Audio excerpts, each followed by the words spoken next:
Now, the AFL-CIO supported the Paris Agreement, and we believe the U.S. must stay in it. But there's no way to have a real global solution to climate until the principles of just transition are not just words in a climate treaty, but reality across the multilateral system.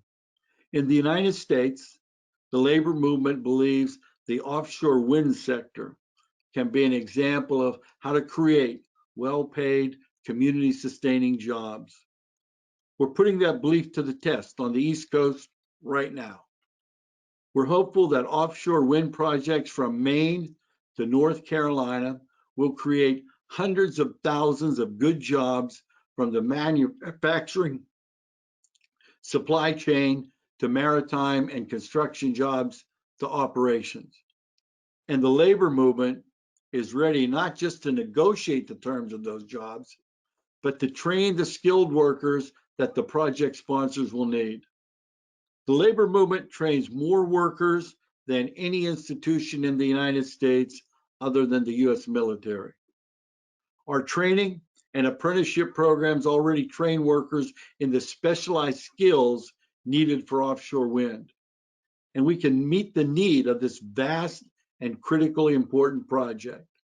Now, I personally believe that East Coast offshore wind can be a turning point of the fight against climate change in the US, not because of the huge amount of carbon neutral electric power it will generate, and it will be huge, but because of the potential for a new and truly viable workplace model that I believe we can create together. A model that can be the stable political and economic foundation of the great transformation that we must make to a low carbon economy.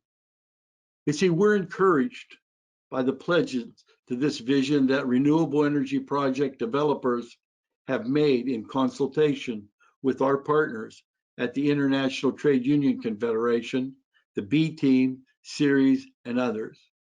This pledge has been signed by leading offshore developers and includes the following commitments: in our operations and in procurement from contractors, social dialogue with workers and their unions, fundamental rights, including the ILO core labor standards and ILO occupational health and safety standards, social protection, including pension and health care, and wage guarantees, including prevailing wage rates for skilled workers in the relevant industries.